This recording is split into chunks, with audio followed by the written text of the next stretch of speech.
Here's a question for you. Do deer J hook going back into their bed? Because there's all these whitetail isms of, oh, I'm setting up and he's gonna J hook in this bed on this knob where he beds all the time. Where's the line of truth in that statement I from what haven't you've I seen? haven't I haven't seen it. That's just my opinion. I'm not saying they can't do it, but, from what I've seen, oftentimes they're just pretty much walking. Like I said earlier, at the end of their morning travel route, they're kind of hitting a lot more scrapes, I Hmm. from what I've seen. Whenever they branch off of that section, I could almost draw a straight line, right from the last scrape to where they just kind of oftentimes whenever they hit scrapes, they just kinda stand in that area for a long time, I've noticed Hmm. as well. They stand and they kind of ruminate and just kind of hang out, and I mean, I'm what's a not long time? exact What's a long time? Like like 20 minutes, 30 15 to minutes? 30, Okay. yeah, 15 to 30 minutes. Just kind of just literally sometimes I've seen them just stand and just stare in a certain direction for like 15 to 30 minutes, and it's like, "Are you gonna move again? Because 'Cause I'm kinda getting tired of watching you stand here." But at the Yeah. same time, it's like I'm trying to understand why he's standing there. But yeah, from the moment that he decides he's done standing there and wasting his time, then he'll just walk pretty much a straight line. Obviously it's a little bit terrain driven and then Sure. bed right down. Yeah, I'm not seeing any dramatic J hooks or very intentional types of things like that. Pretty much ever. I don't have a memory of seeing, and I've watched a lot of mature bucks bed. I don't have a memory of seeing one J hook into a bedding location. What are some other things that you've noticed with buck bedding? Because you know, in the world of whitetail, there's always there's these mini trends where things are super hot for a couple years. Buck beds was pretty hot, probably around I don't know 2018, 19, 20, and then thermal Yeah. hubs was another one that got really popular, which you do mention in some of your videos. But for me to remain focused, what are some other things you think people need to know about buck bedding that we may have wrong? Yeah, I think, well, entering all this research, I kind of had a lot of basic questions that I could ask myself, like, do deer bed on the leeward side of the ridge? Do they walk into a headwind? Like all that type of stuff. But until you started seeing it and how variable everything that they did was, it was really difficult to actually ask those questions and try to find a way to answer them because I've seen a mature buck bed on the windward side of a ridge. It was north wind, 25-mile-per-hour winds, and it was spitting ice, and it was 5 degrees outside, and he was bedding on the windward side of the ridge, facing the storm, head on, and he's, like, building ice crystals on his antlers and a little bit on his nose, and it's like, "What are you doing right now?" It went completely against all logic type thing, and from what I've seen, I think mature bucks, in particular, I wouldn't apply this to all deer. I would really start to focus this more on mature bucks, and maybe it makes them seem a little more special in people's eyes. I think that they prioritize thermals over wind direction a lot. Now you might come into a situation where wind is 15, 20, 25 miles per hour, and it's prevailing over thermals.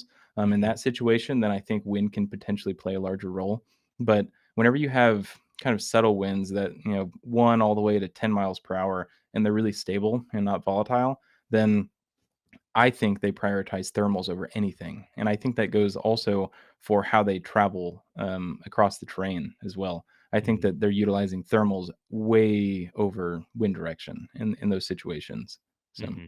and thermals, not to interrupt you, thermals are a topic that I'm gonna continue to, like, throw out there as an idea that I'm gonna make a video on in the future because I am working on. It's gonna be a really long video, and it's gonna be extremely science, driven as well. And pretty much every video I make from here until that video comes out, I'm going to continue to joke that I promise I'll make a video on thermals.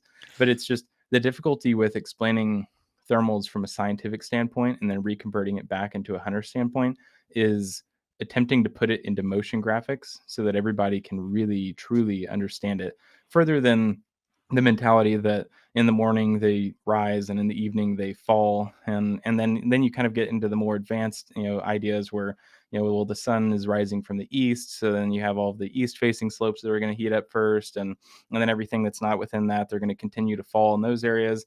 And then you get into a meteorology perspective, and then you realize, like, okay, well, the only thing that a thermal actually is heat rising from the air. It's a column of heat rising, period. That's a thermal. So the hunting industry has taken thermals and kind of like coined all of its own terms off of it. And I think that the idea was to make it simpler for hunters, but I think that in the end, it's made it a lot more confusing for hunters in turn. That people have either oversimplified it or they just misunderstand it altogether. So the goal with that in the future will be to bring the actual science behind what is happening, like what in the heck is actually happening in all these situations, and then being able to break it down for people to analyze it from a hunter perspective, and probably re-simplify some of the wording for everyone, so that way we're not having to say all the scientific terms.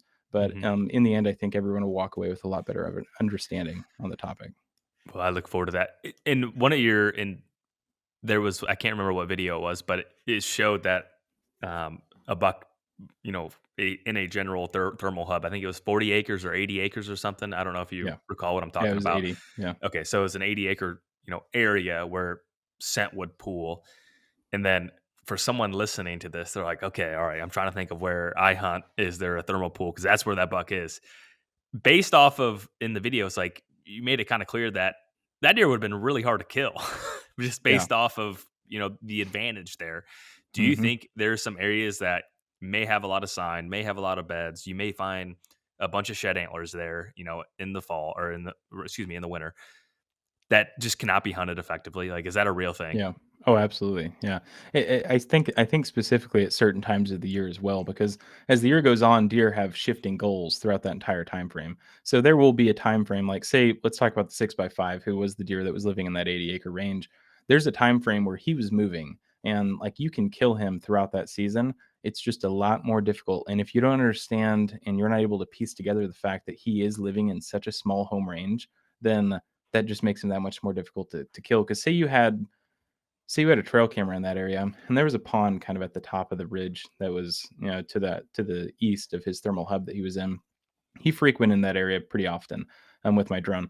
So let's say you had a trail camera in that area and you're getting pictures of them all the time. So in your brain, it's like, all right, I'm going to go in and I'm going to sit near this saddle right next to this pond, and I'm going to have the proper wind and proper everything and really good entry exit. Maybe drive an e-bike in or something. Well, you're trying to sneak into a core 80-acre area where, for one, he might not even be in the thermal hub on that day. But let's say that he was. He's surrounded by like 35 40 deer in this area. And a lot of areas where people are hunting, they're actually way overpopulated and to the level that people don't understand. Like if you're running a trail cam and you're getting pictures of like 3, 4 does or something on it every once in a while, I wouldn't doubt that there's 10 to 15 more standing within 100 yards of that camera as well at that certain time frame. Mhm. And I'm not going to go down that rabbit hole yet because I'm going to try to stay focused on what I'm talking about. But if he's in that 80 acres and you're trying to break into it where there's 35 other deer, or even if there's 15 other deer, then someone else is going to pick you up before he does, and, and it just you're gonna blow out that area every single time. So you kind of have to pull a Bill Wink in this situation where it can take years to realize how small this deer's home range truly is. But in Bill's example, he had realized that this one buck had lived in like a 25 to 35 or something like that. I can't remember, core area. And if he walked in that core area, he was screwed.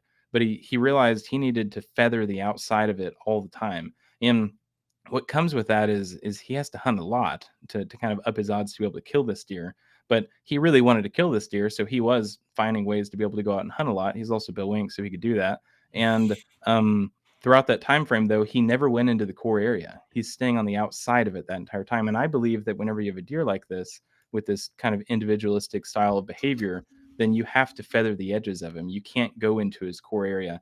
And every once in a while, like you'd seen on the map on that video, he left the core area. He did leave it very few times. Out of 30 plus days, I think he left it like 7 times or five or 7 times. And that's not like throughout a whole day. Like that's an individual morning movement that he had. And I think that it was kind of like a spur in his brain, like, oh, let's go check if there's does and estrus in this direction. But he just kind of seemed a little more lazy in general. That particular deer did. Mhm. And but yeah, no, I think that in those situations you have to feather the outside of it. And I think that's where, if you have a deer like the mainframe 10 that I'd studied last year, a winter that I called him, and some people can make fun of me for calling him that, but he had a really, really massive home range. He was, yeah, I'd estimate it to be around 1,200 acres, but it could have been even larger than that. And if you had two trail cameras and you had a trail camera on the north side of the property and you're getting pictures of them on the south and they're a mile and a half away, then it's pretty clear at that moment that that deer is a pretty mobile buck. He's pretty active in that time frame. And I think that makes them a lot more huntable in that situation. Now, Right. you're probably going to have a lot more hunts where you just see absolutely nothing, but you can position yourselves, especially in hill country, in terrain driven areas where he's going to be forced to make these travel routes. And as long as once again you're going in undetected then and exiting undetected, then you can hunt at a pretty high frequency in these locations, and you're going to fail a lot, but there's going to be a time where you don't fail and he walks by, and you're probably going to be able to get a shot. And honestly, I doubt that your failure rate would be as high as I make it out to be. I kind of like to preface the fact that you are going to go out and not see anything if you're really going to be targeting um, terrain features that mature bucks travel extremely hard, just because they're different. They're wired differently than all the other deer in the area. So you're going to be positioning yourselves in locations where you're just not going to see a high deer, a high density of deer walking past you. But whenever you do, it's going to be something that you're probably going to be pretty interested in shooting.